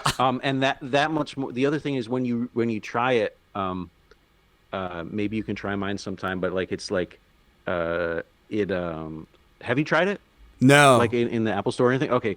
Well, it's very enjoyable. Like Yeah. if there's nice stuff, being like if you're on the moon, like there's one where you're on the moon, and the technology is so good that it like it's like in the same way that like listening to an amazing stereo system or like going to like a movie theater where everything is just right and it's like it's like Yeah. very like kind of pleasurable to the senses. So it will be that much more like addictive. Yeah. And could be alienating too, because imagine if Yeah. but then at the same token, you can really see that like just the same way, when iPods came out, and then all of a sudden everybody on the subway was in their own bubble with their iPods. Totally. And then once it was like phones, and then you were like, that person's just watching a television show on their phone on the subway. And then now it's almost like completely normal that people would be like, I don't want to pay attention to these people. I want Yeah. this. Like definitely people will be on the subway with whatever the version of Yeah. Vision Pro is in 10 years or 5 years. I'm really surprised that you're not, I'm not more, it's the kind, it seems like it hasn't really caught on. Yeah. I mean, In the mainstream, it's so expensive, I guess. But it is, but you also still- there's just this weird thing with VR headsets in general where it's just it always feels like this is the one. This is going to blow up now. This is Yep. the one that Yep. everyone's going to get on board with. And there is some kind of strange like I mean, every time I've used VR, I'm like, "Oh, this is cool. Like I like this." Yeah. But I've yet to buy one of any of them. Like you can get what's Yeah. Meta, Facebook, whatever. Oculus, that's what it's called. Like they're not even that expensive anymore. Like, but I have yet to, and I play video games. Like there's a million reasons for me to want one. Oh yeah. Yeah. But it's like, yeah, even I'm pretty a tech forward person. Even I have yet to make the jump, which is curious to me. Like I'm wondering what will be the thing that finally makes me say, okay, I need one now, because I have friends I have a friend who's he's a VR, he makes VR apps. Like that's his work. So like I'm definitely not against it in any way. Same way I'm like, I guess neutral on AI or whatever. Like I get why it's scary to think of like people being addicted and like checking out of real life. I understand like that, but it's also like I understand exactly why it would be an enjoyable thing to add to your life. Like especially in New York City, like you having no space, like putting on a helmet that makes you feel like you're the master of the universe would be pretty cool. like I get it for sure. But yeah, there's just this thing that I don't quite understand, that like it's been going on since the 90s. Like they were trying to do VR in the 90s. And it's definitely grown, but we're just not there yet for some reason. I don't know what it is. I don't know if it's just the idea of strapping something to your head or something that like most people aren't on board with yet, or there's there isn't the killer app or whatever for it yet, or I don't know. It's definitely a subset of people who are into that. And you'd think it would grow by now, but it is interesting. Do you remember when the Google Glass came out? And people, and so there was something with that where everybody was talking about that. And I don't know if they just poured millions of dollars into PR for it, and Apple is maybe holding back on that because they maybe almost feel like they're still in beta, or maybe it's because you could wear those out in public and people wouldn't even exactly know. Whereas like I feel like if you just wore the Vision Pro on the subway, it would be too weird for most people to either do that or be around somebody doing that. Yeah, like you're it's saying. definitely So, like an immediate like head turner. Like, yeah. whoa. But if you had something like where the battery lasted all day and it would just look like glasses, Yeah, that like you're saying, I think that would be a completely different I agree. proposition. I Yeah. do. Yeah, I totally agree. Yeah, it is probably still kind of like, yeah, bulk equipment, bulk maybe. Yeah. And then people just not connecting with a reason why they should, what they would use it for or something. Because Hmm. there is still, it is strange to me that like there's like a bunch of VR options, but not every single giant video game company is making VR games. Like very few of them are even. Oh, really? Okay. Yeah, like Yeah, I don't even know. like you can get like PlayStation has their own VR headset, and like not even all the companies that are making PlayStation games are making VR versions. So it's interesting. Like it just feels like it's always in this in between state. Like it's never quite getting there. I think you're right though about Apple not advertising it really, because they definitely have not done any kind of huge PR push beyond the like that initial reveal. Seems like it, right? Like it seems like they kind of know that they don't have them to sell if they wanted to, or Right. they're waiting for the right moment when they could see that it would, because they Yeah. obviously could be just like jamming it on us, and we would just be seeing it everywhere, and they Yeah. do that sometimes, right? So yeah, Totally. Yeah, that's yeah, interesting. You pointed that. I didn't think about that until you mentioned it, but you're right. It is kind of like, yeah, it's like there's they're holding off for some reason. yeah. I mean, I guess it is pretty expensive at this point, and there's not like it does feel kind of like beta, like it does Yeah. feel like a beta stage, but yeah, it's interesting that we'd release a product and then not even talk about it. That is kind of strange. Do you remember the Newton that Apple put out? That was like yeah. And my dad had one of those, and it was like kind of the same. Where it's like, okay, that's big and weird, and I don't know what you would use it for. But then 5 or 10 years later, it was like everybody had a Palm Pilot, and then that Yep. kind of led right into the iPhone. So Totally. yeah, it's probably just a Newton. Yeah, could be. Yeah, it is interesting. I usually go for the new tech pretty quickly. I wouldn't say I'm a first adopter or early adopter, but I'm somewhere in between early adopter and then like mainstream like use for pretty much everything. Yeah, it just hasn't bitten me yet, but we'll see. I'm sure eventually I'll use it for work, and then I'll buy it as an excuse that like, oh, I can use this for work, and then like use it for video games. Yeah, yeah, yeah, yeah. That I could be also good. love That's a good win-win. those like the art apps for it are really cool. Like being able to draw something in 3D space, like a sculpt basically in 3D space, is very interesting to me. There's definitely when a lot more people have them, that's a new audience for your creative output.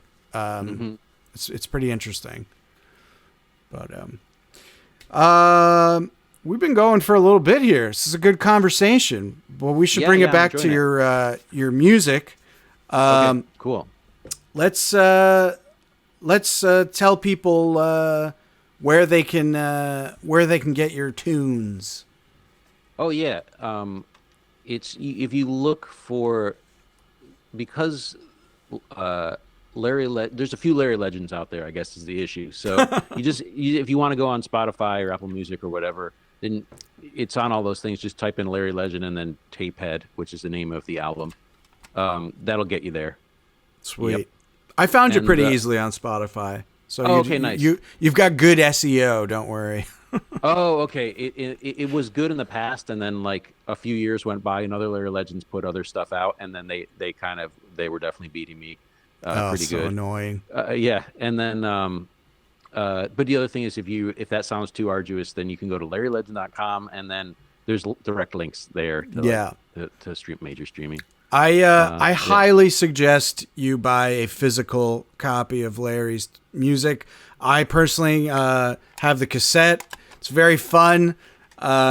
have a physical object that brings you joy, and you don't have to split streaming revenue with a company. Actually, that's another question I was wanted to ask. How do you feel?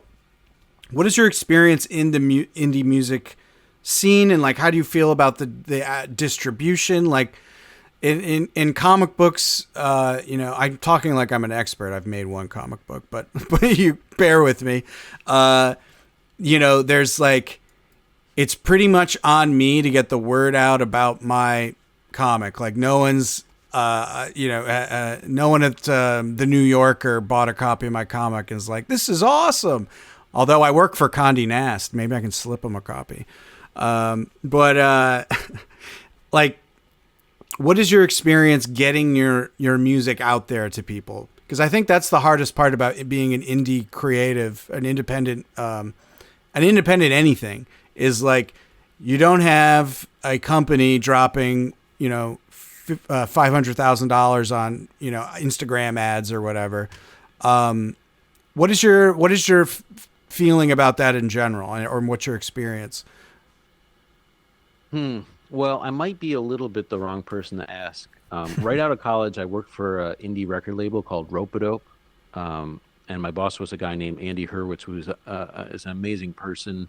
And he had somehow managed to capture people's attention with basically jazz records, but he made them cool. And for a while, was using all the internet levers at the time, which was basically like kind of like having a like blogging every day on your own website and things like that. And also just basic old fashioned like street team stuff of like mailing things out. And that was like a good example of like taking something that's like good music and like getting it out to people and making them aware of it. And it felt like a good virtuous cycle of like, hyping up things that you want to be out in the world. Right. And a record label is basically like a marketing company, because it's not like they actually, record labels don't make the things, they get pressed at pressing plants or whatever. So yeah. So that was like a positive experience with like music marketing and like good music succeeding. But it and then in the 90s, it was all about like that the record companies were evil because they were such gatekeepers and they were ripping everybody off. Yeah. And like, or like for every 10 bands they would sign, maybe even like a new number of them, the music would never even come out. They'd just get dropped without even putting out an album, but it would like take out like 8 years of their life or whatever. So like a lot of bad stuff happened with that. So now it's like we're on the other side of it, where it's like nobody's stopping you from putting out a record. Exactly. Either with your the recording side of it or the putting out side. And it's amazing that you can like, my buddy Bobby Hawk, who played fiddle on both my records, he played on the last song on this new one. He's like gotten into a cycle where he just like puts stuff out all the time, because you can drop things on Spotify every day or every week if you want to, and you have the creative fortitude to not worry about it too much and do it, and also the ability to just come up with cool stuff as he does. So so there's a huge opportunity there, but then also it's like you said, it's completely up to you to make people listen to it. And it is like, if you do what I've been doing in the past few years and don't, I kind of like in the past few years tried to just stay off social media. So only to promote my album that I go back on it. And then immediately now, like I now check Instagram like multiple times a day, just because it gets its hooks back into you, even though I'm not posting. But I used to promote my bluegrass stuff in New York in the bluegrass community a lot, and I had an event called Sad Song Happy Hour on. And so like Facebook helped me get that going to a very small but like group of people who appreciated it. But I don't know. And then the other part that's unnerving is it's kind of making everybody into content creating machines to just fill the algorithm. And so that's not great. Yeah. Yeah. So it's like the opportunity is there, and that seems like in a way it with someone who has like the luck of having uh kind of a good day job that I enjoy and gives me some amount of flexibility too. Um, then I'm not so worried about making my money with it. Right. And so if it's just there that I can then just like make whatever I want and put it out and not worry so much if like I have to, it has to be a financially successful product. That's like good for me. But someone who's really trying to have like a real like singular career in music, it seems harder than ever. You like I listen to too many podcasts. People are talking about their, you know, just interviews with musicians, and it you can just hear when they start talking about things that it's just like harder than ever for them to get their stuff heard and also to like go on tour and Yeah. and like just eke out a basic middle class existence, which has always been hard. So It is. It definitely is. Yeah, I was just curious. Yeah, I'm also trying to kind of limit social media. I think it's gotten to a point where, you know, the algorithms are completely out of your control. They change them constantly, and like to build a business off of, to try and build a business that is like 100% on a social media platform feels like disaster ultimately. Like even people I follow who have huge followings, they'll like without fail, like every 6 months, just like post something about how nobody's seeing their stuff anymore and how bummed they are.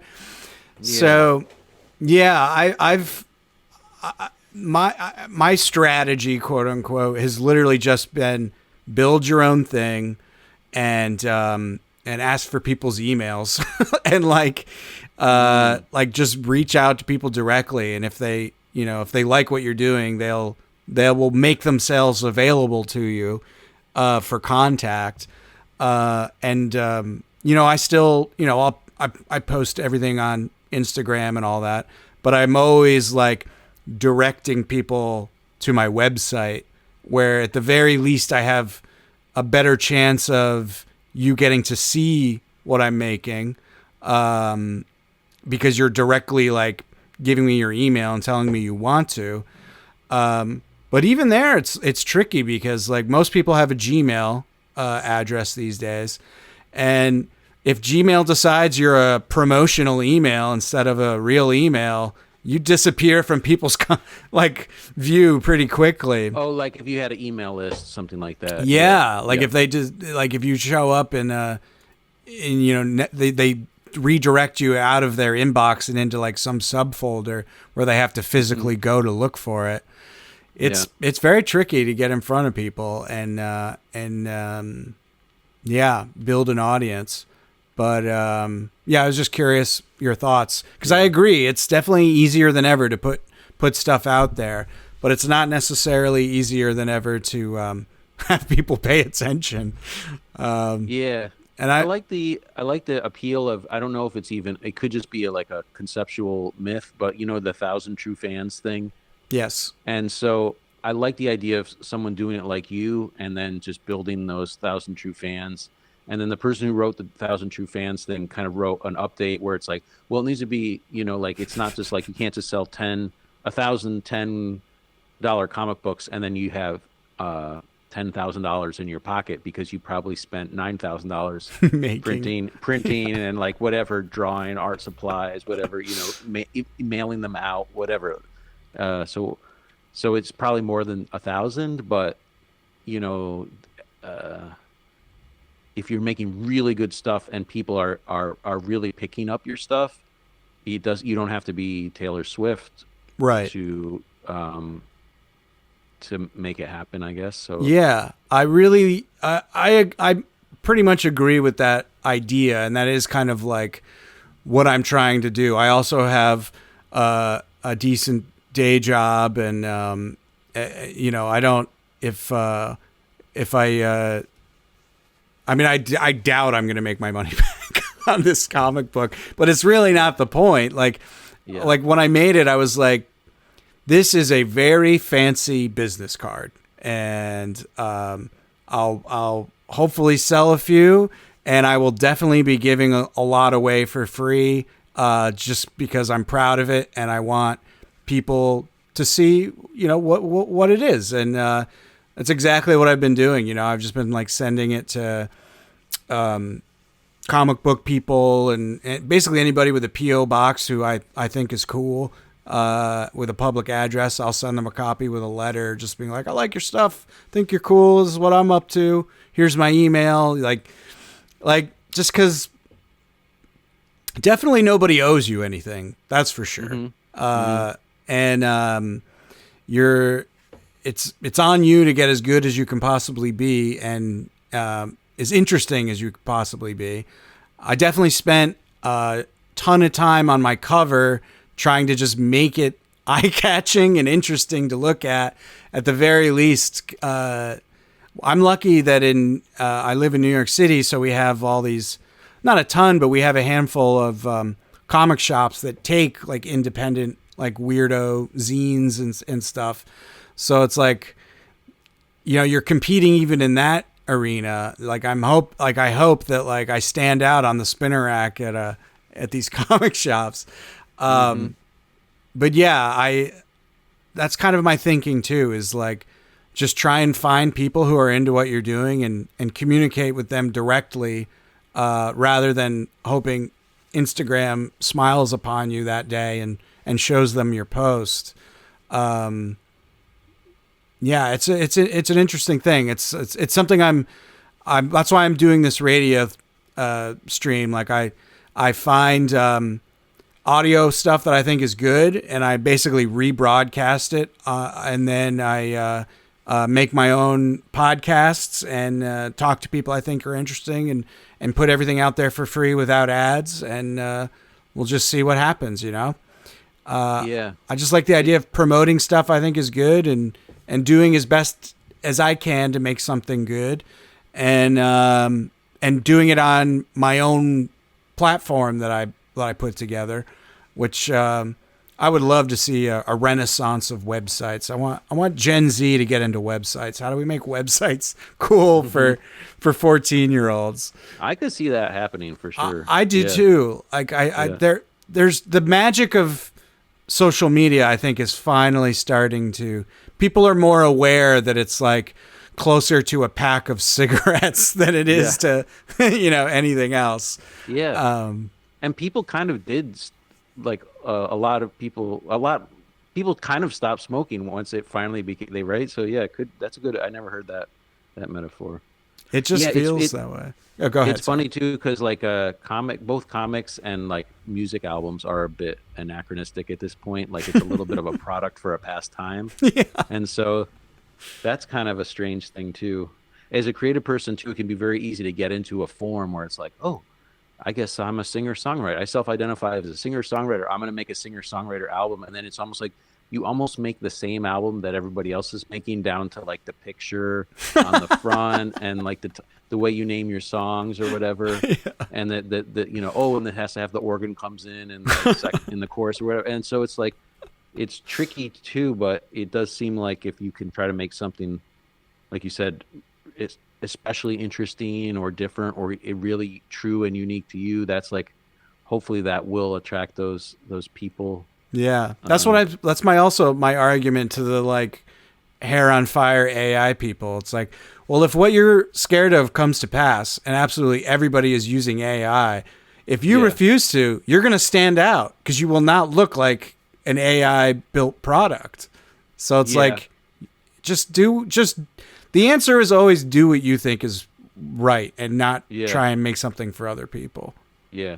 The other thing that you're doing by like doing the podcast and like organizing other people, showcasing other people's stuff, and that seems to be a powerful thing that and a thread that you see a lot, even in comics, like with the I don't know, like Art Spiegelman doing like the Raw comics or any of the underground stuff. Yeah. That seems like, especially because you're multi-talented in different areas. Like you got comedy, and you can do comics really well, and then you have all your video editing and probably other technical skills that are just like fuel on whatever creative project you want to do. And then if you like build your own community by like also rolling other people into it, like, Yeah. did you already say that you're going to do a comic with other people's stuff mixed in? I'm definitely I'm trying to find a title, and I want to do an anthology with other people. Yeah. And that's why I'm like being like, damn, I wish there's all these people in New York I really like, who I think are really funny and talented, and they don't even think to try and like make a comic. And I'm like, I want to see your comic. Like, I know it would be awesome. So I think I want to try and put together an anthology of people who already make comics, but people who I think are awesome, who I want to publish their first comic. You know what I mean? Yeah. I think that'd be great. I wonder if you could pair those funny people with people who draw. Oh, that's a good idea too. I like to like go through the dollar bins, because it's almost like going to a museum of the past, or like It's a awesome. thrift store or something. I love it. And I'm just, every time I flip, I'm learning more about. I'm like, oh, like, at first you're just like, I don't even know what I'm looking at, and then eventually you're like, oh, 90s comic, 80s comic, bullshit from whatever, and you're just like, and then what's the point? Oh, I just kind of randomly found these two comics that were part of a series where someone got stories from people in nursing homes that are like, either like they're like short stories, and some of them are just like kooky things that people in nursing homes say, and some of them are sort of like momentarily heartfelt, and then they say something kooky, or they're just remembrances. And then they got indie underground comic people, this is probably 20 30 years ago or something, to draw That's sick. cartoon that goes with it. And it was like, I was shocked. Like, I was like, this is like the best thing in this whole pile. Yeah, that's awesome. That's exactly the kind of thing like I want to foster, and I've been doing it in video for forever. I've been doing video shows for almost a decade probably, and it's the same idea of like bringing in as many people as you can bring in, and still have like a reasonable running time that people don't lose their minds, and just getting people together to give them a deadline and be creative. And I always give out free beer as well. That's part of the yeah. It's like, get the butts in the seats. Exactly. I try and keep it as cheap as possible, give them free beer, and make it a fun party. I want to do that for comics for sure. I don't know when, but I'm going to put together my version of a Comic-Con, which I think I have some ideas to make it hospitable to people who don't normally read comics. Because I would love to, I loved making that comic. I'm already starting on my next one, but I think I have a skill of being able to get people together at this point. I kind of understand how to do a live event, and I would love to do one that like more Larry Legends show up at, like people who can hold a conversation and are interesting in their own right and aren't necessarily super, they're not like comic book people, but they're curious about it. They kind of understand why it's cool, and they want to know more. Like I want to get 150 people, 150 of those people in a room around people like me making stuff that is, it's not to say it's bad, but it's not Marvel, it's not DC, it's not any of that stuff. It's like, and it's not even other like super popular like Dan Clowes, like indie comics creators. They're just people making cool stuff that you've never heard of, but they're just as good as anything else. Like that's why I got so excited when I put on Tapehead by Larry Legend. It's a genuinely awesome album that is fun to listen to, that I've listened to multiple times now, that I'd never heard of. Fortune smiled upon me, and I met you at a comic convention, and that's part of my life's mission now, is like make cool things and find other people making cool things and just figure out a way to get all of us in front of more people who are interested in cool things. They might just not necessarily know it or know it's out there, and not relying on Mark Zuckerberg and Elon Musk to do the heavy lifting and take a cut of sales. So that's kind of what I've been interested in lately. And Yeah, totally. That sounds awesome. You can just let me know when that's happening, and Yeah. I will buy a ticket and be there. That do sounds you great. do you come out to New York at all?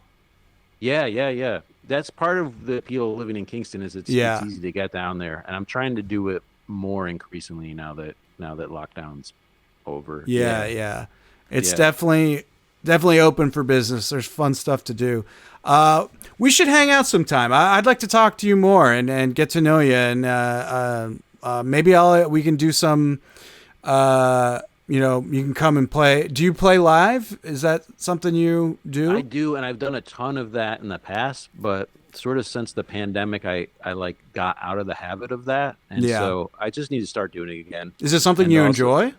Yeah, it's really fun, especially playing live with other people. Yeah. It's just like that's basically the most fun thing that I've found to do in the world. And That's cool. yeah, I was real involved with the bluegrass world in New York City, and there's like there's many jams, like almost every night there's different jams going on. It's the same community of maybe like 200, 300 people, like all just showing up at 10, 20 people at a time at these different jams. And there's like amazing professional players and also like That's a lot cool. of very talented, like kind of in between professional and then total amateurs. And I played upright bass in a lot of that. So I got to play Whoa. with incredible musicians. And How many instruments do had you a- play? I've been trying over the past couple of decades to learn as many as I could, but That's awesome. a lot now. Yeah. Yeah. But sometimes I wish I just played one instrument a lot better. But I just, Yeah, no. Anyway, believe so, me, I understand. yeah. So I love to play live, and it's sort of overdue that I need to get it. So this new crop of songs, I have like a way that I put them across live, and maybe it's just playing them on acoustic guitar to start. But it would be fun to like somehow bring some of that kooky studio sound Yeah, that'd be cool. flavor to it. So I got to figure that out. But Yeah. All right. Well, I'm envisioning an event in the future. I want to run this by you just because you feel like a good person to talk to about this. So Sure. my version of a comic book, quote unquote, Comic-Con would be, I would say, kind of about the same size as the indie comics create, like 100 people, I think. That's perfect. Yeah. Perfect size. Yeah. I think like 100 people. I'm picturing a well lit, like inviting, cozy kind of environment. Like I am like very obsessed with lighting. I am maybe more vibey than like just like a generic Exactly. ballroom or conference. Yeah. exactly a room that like is fun to be in. Alcohol. There's alcohol available if you want to be a little buzzed when talking to a stranger, just like you do at a bar. Why not? Why not? Be a little, a little buzzed when you're walking around to these tables. And music. I want music playing, like not like out of like so loud you can't hear it, but no dead silence like at Comic-Cons. Like some enjoyable music playing in the background, and a very prominent place that looks like a giant living room with like comfortable seats and coffee tables and like just someplace enjoyable to. So let's say if you buy someone's comic, you can walk a few steps away and sit down in a comfortable chair and read the thing you just bought in a room that feels inviting and like not like I don't know, just like not like a normal convention. and do something like that with not necessarily just comics, but like 100 people doing like comic books, maybe promoting a podcast, maybe toys or clothing or something like that. But independent creators of like independent media or like art of some kind. And then like I'm picturing like wrapping up with like a small concert of musicians, and then maybe even doing those silent discos. Do like a silent disco screening of like movies where there's like you can watch an entire movie and not be interrupting the rest of the stuff that's going on. So it's like combining all these indie elements, but making it trying to make it more like smooth of an interaction experience, like more, just take out as much uncomfortability as possible and make it more of like a place that you can sit down and hang out in and not just like kind of filter through, like, snake your way through and then bounce. Like make it worth hanging out there for a while. Make it worth, make it worth being there to like meet people and like discuss things that you are both interested in, or, you know what I mean? Like making connections more. And then obviously, selling your stuff is a big part of it too. But I don't know, how, I haven't figured out where I'm going to start with this, but that's my vision of like a comic forward event, but bringing in other types of creators and hopefully making it an experience that people outside of that world are curious and want to come into it.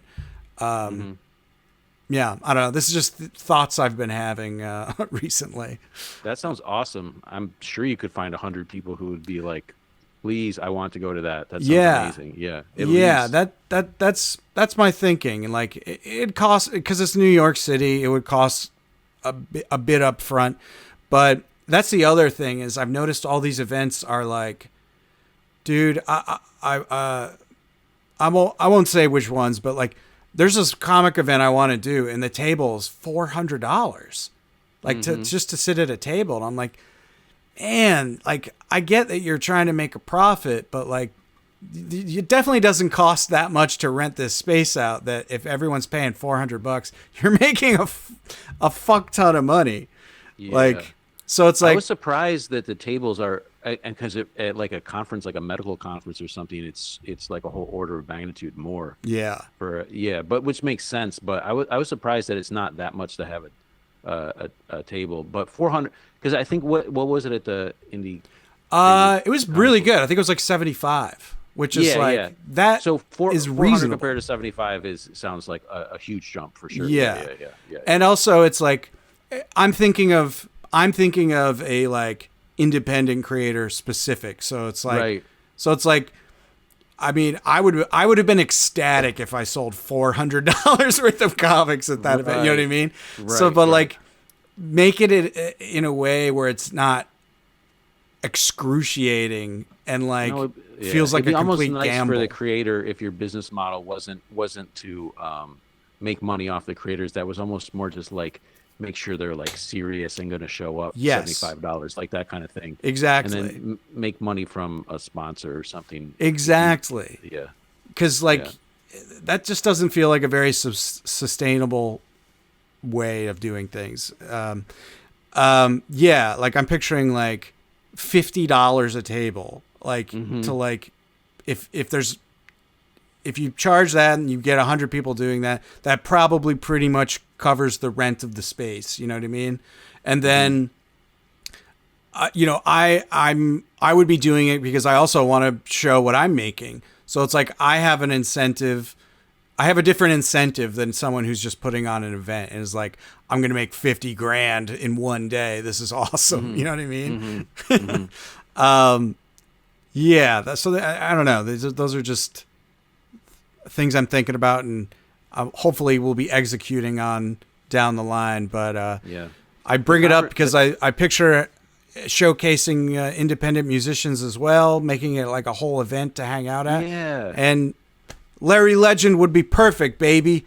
So Yeah, no, I'd love to be part of it, and we should talk more because I have some friends who have done internet equivalent things like this. That's cool. More just like people from the internet, but yeah, maybe they have some ideas for you or yeah, I'd love to. tips. Yeah. Yeah. And yeah. Yeah. Yeah, it sounds so fun. I used to think that I ran the biggest iOS meetup in New York for a Oh, number that's of cool. years, and it got pretty big because Yeah. iOS kind of exploded, and it was all developers. And then I ran this Sad Song Happy Hour thing that was like a kind of bluegrass centered, like almost like house party type of thing in a space. What's the point? Oh, but I always was like, it would be so fun to have like comedy and music and like some kind of art thing and like have it be a little bit more multidisciplinary. Yes. Because otherwise it's just like all the comedians telling jokes to the other comedians or all the Yes. musicians just playing to other musicians. And so I love your concept. Yeah. And I'm sure people will go for it. Yeah. Yeah, I just think being in a physical space, like building a community, I think is key. I think that's way more important than having a big Instagram following. I think it's like not even for like I'm not even talking about like, oh, I want to sell my comic books and make a bunch of money. I'm talking like Right. the health of a scene, like the health of like people meeting each other and exchanging ideas and like becoming better artists because of it. Like that I think there's I'm going to just use all the skills I've collected over the years to like try and make something like that happen. Yeah, you could make some awesome promo. I mean, well, one thing that seemed powerful about those things is the meetup was once a month and the Sad Song Happy Hour was once a week. And when it's a regular recurring interval is very, very powerful for like building up the people coming to it. Yeah, people that makes total people sense. start to depend on it and look forward to it and put it on their calendar ahead of time and stuff. Yeah. So maybe with this you could start almost like even smaller than 100, and then if you just start doing it every month, and in 8 months it would be 100 people every month. That's a good idea. Yeah, I always think too big. Like I'm literally being like, I could take a chunk of my savings out and like like just like try and go for it. I was a little inspired by that Indie Comic Creator Con. Like that was that dude's first thing, and it was like that was legit. Like that was pretty cool. It was really great, really well done by him and Matthew Sardo, I guess his name. Yeah. Right? And I don't know him from Adam, but when I talked to him, I was just like, this was amazing. And he was like, yeah, this is like basically I spent my whole life in a way preparing for this, because he said he like worked in restaurants, hospitality, owned a comic book shop, is like, and so it's like, I don't think it was an accident that it went well. Yeah, totally. But it was such a labor of love, you could tell. And then like, he probably didn't make much or any money off it either, because if he wasn't charging the people the tables, and the tickets were like $10 or free in some places, right? And then the other thing is, do you know? I don't know. You might have more data on that, but I have another question for you too. No, go for it. Is like, I kind of blacked out that whole day, and I was just like going to the table to table, which I think is what everybody was doing, even if they had tables. But I didn't get the sense that there were a lot of people there who almost didn't have like tables, or like it almost. I didn't see like too many people who were just there, like who were just going for 2 hours. There, fans, right? There was like early on, it felt like when it first got there, I was like, "Oh, people might not be showing up." Yeah. But there was a wave. I don't remember what time. It might have been a little before you got there, where there was like a cycle of like people coming through who were just normal people who wanted to look at comic books. I probably just got swept away and like wasn't even paying attention. No, but I agree. I got manic. Yeah. Like, no. I think by the time I got to your table, I was just like hopped up on interaction, and I was just like, "Wah!" No, man, I got so many books too, like because everybody I talked to, basically, I was like, okay, you're a cool person. I'm gonna buy your book. Like I like would be like, I'd go up to the table and be like, don't buy another book. Don't buy another book. I And I'd be know. like, okay, these guys are cool. I'm buying a book.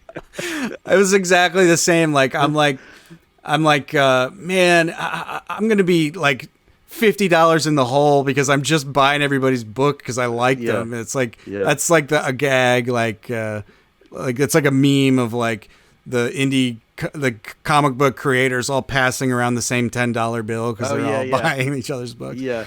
And it is kind of true, just because like.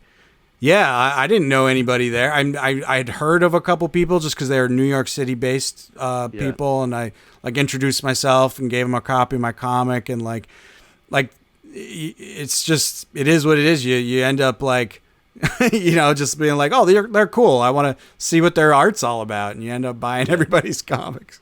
Yeah. But, The next day when I got home, I like took all the books out of my car, and then I was like, okay, let me see what I did here. And then I went through the pile, and I was like, oh, I'm not like I don't have any buyer's remorse. These are all like completely awesome. I'm so glad I grabbed them when I had the opportunity. So That's I great. feel good about that. But yeah, it was really nice and super inspiring, like you said. Sweet. Yeah. Yeah. All right, well, I'm looking forward to this this event you're going to put on. You got to come up with a snappy name too. I bet know. You're I gonna did. be good for that. I do have an idea for a name, but I'm not sure if it's 100% right. But Yeah. I like keeping within the comic book and like pop culture theme. I was thinking of calling it Expanded Universe because it's like that. Like the Star Wars Expanded Universe novels. Like they're like these secondary outsider kind of things. But I don't know yet because titles are very important, and I usually come up with like 10 of them before I settle on the real one. And you have this extremely thing going, right? That's true. So you might be able to spin that in or mix that in or something. That's a good idea. I didn't think about that. Yeah, make it all. Oh yeah, synergy. You got to think of business synergy. Vertical my integration. Pretty soon Well- you're going to be selling the actual physical tables to yourself. Absolutely. Oh man. Well, this is really fun, Larry. I quite enjoyed talking to you. Yeah, same here, Micah. Really fun. Nice talking with you. Everybody head to LarryLegend.com and buy a physical copy. And if you're a normie, he's on Spotify. But let me tell you, I'm quite pleased that I have a physical album by Larry Legend, and I think you will be too. It's got a cool Rizzo printed. What's it called? J case or what is it? J card. J card. Which as soon as I saw this, I was like, oh man, I want to fucking design a cassette tape box now. I just think it'd be so cool. The music's great. I think your description of like wanting to do something like Flaming Lips or Wilco, that I didn't think about that, but that's on. I also the thought that came to my mind was Grandaddy. Have you ever heard of Grandaddy? Not really. Well, maybe don't listen to him because it'll influence you. But Really? Okay. yeah, it has that kind of like the acoustic folky kind of energy, but like also like all this cool electronic like production on top of it. They have a similar vibe. If you care to check them out, I don't know. Sometimes I avoid looking at stuff because I don't want to be influenced. But that was the one that came to my mind. I was like, oh, this is good. Like this is something I'm already into. This is awesome. But yeah, please head to LarryLegend.com, snap up a few albums, and stream it on Spotify. And what was it? Apple Music is also out there. And Yeah, and a number of other ones too. So whatever one. Awesome. You use, yeah. man, this is great. I really appreciate you coming on to do this. Yeah, thanks for doing it, Micah. Yeah, I really appreciate it. I want to run something by you. I'm going to start. Me and Manolo, Melisan, the people I was tabling with. Yeah. I pitched him the other day of doing a live broadcast like this, but with using an app where we share a canvas and we draw while we talk. Cool. Yeah. If you ever want to do something like that, hit me up. We could have you on as a guest. You could talk with us and draw and just goof around. No pressure. No worries about. I'd do it anytime. Yeah, that's all right. Cool. I'll Yeah. hit you up about that. I just talked to him yesterday. We did a test of the software. It works pretty good. Like you invite people just like a Zoom meeting, except it's a canvas. It's called magma.com, I think. I was really impressed. Oh, and you open a window like It's on your basically a computer and draw on it? Photoshop window, Nice. and then everyone's on like a shared Google Doc. You can see their cursor, and you just start all drawing together. So I was like, Cool. this would be a fun, like we can chat, hang out, but also like get some drawing reps in while we're Yeah. hanging out. Yeah, that sounds cool. Wait, so can you use the Apple Pencil somehow by like sharing the screen to your? your iPad? I would imagine you could. I would imagine you can open because it's just like a mouse, your cursor. I would Yeah. imagine you can do it on your iPad. And What were you using, a mouse, or you have like a Wacom? I have a what's it called? Huion, which is like basically a Wacom tablet with this. Okay. It's like a monitor you can draw on, basically. I see. Okay. Yeah, so that's what I was using. But I would imagine you could you could probably get on like a Google Meet like this on your computer, and then just have your iPad with the web page open as well.